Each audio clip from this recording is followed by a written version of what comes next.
José Otondo de INTA Chascomús sobre pastos naturales, pero antes de hablar de pastos naturales tenemos que definir el ambiente. ¿Qué tenemos? Exactamente, muy bien, se ve que escuchaste la charla. Sí, la cuenca del Salado, el pastizal natural es el recurso que más superficie abarca hoy en la actualidad. 60% de la superficie está destinada a pastizal.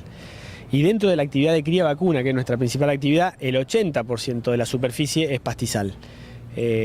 Por lo tanto hay que conocerlo para poder manejarlo, ¿no? Los pastizales tienen distintas características y en nuestra región hay distintos tipos de pastizales, que en general están definidos por el lugar donde están. Si están en la loma o en la media loma son de una forma, y si están en el bajo, sea bajo alcalino o bajo dulce, son de otra forma. Por lo tanto hay que saber dónde estamos parados, hay que saber en qué ambiente de nuestro campo estamos parados.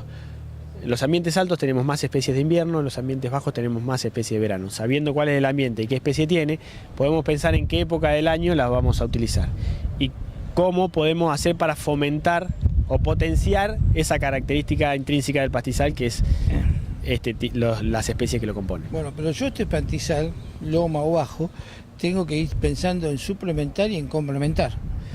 Sí, por supuesto que el pastizal tiene un potencial, un techo, y va a estar de acuerdo a la historia que tenga, va a estar más o menos cerca de ese techo, digamos.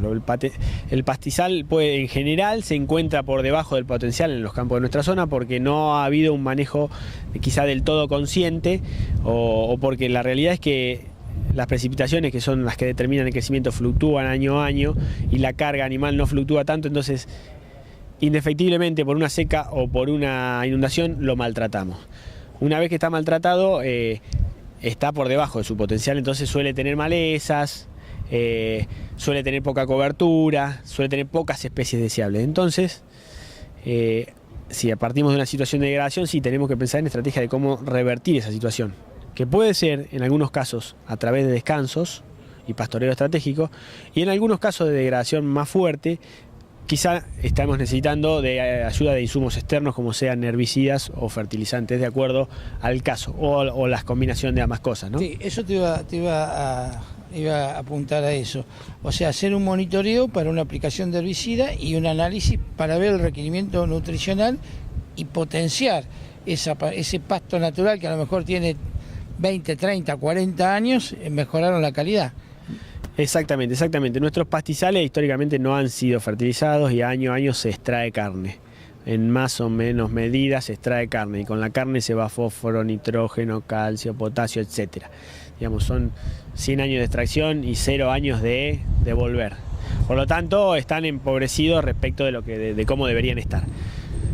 Vuelvo al inicio, entiendo que primero hay que aprender a conocerlos, subdividirlos, rotar el pastoreo para, una vez que tenemos eso, pensar en las estrategias de insumo, que por supuesto son muy importantes.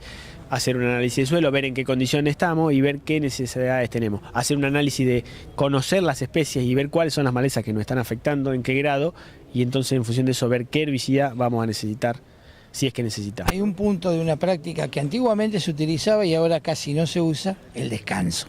Exactamente, exactamente. Hoy me tocó hablar del descanso. Hay dos tipos de descanso. Uno que tiene que ver con que cada especie tenga el tiempo para acumular la reserva en sus raíces, en la base de sus macollos, y por lo tanto pueda rebrotar bien, desarrollar la planta, y cuando la coma la vaca rebrote bien y no la agote, que eso hace que el pastoreo debe ser rotativo y no continuo. Y el otro descanso es desde el punto de vista estacional. Si tenemos potreros que crecen en invierno, tenemos que tratar de pelarlos en el otoño y descansarlos durante el resto del otoño, cosa de que las especies de invierno que nacen durante el invierno, que rebrotan durante el invierno, tengan un tiempo de desarrollar una planta, como si fuese una pastura. Si nosotros sembramos una pastura, la vamos a esperar hasta que se desarrolle el pastizal, deberíamos hacer lo mismo. En el caso de los potreros de verano, al revés, y si las especies empiezan a crecer allá por septiembre-octubre, es conveniente limpiarlos antes de esa época y luego dejarlos crecer y entrar con una acumulación y no cuando recién están rebrotando. Otondo, gracias. Por nada, gracias a ustedes por la posibilidad de difundir nuestro trabajo.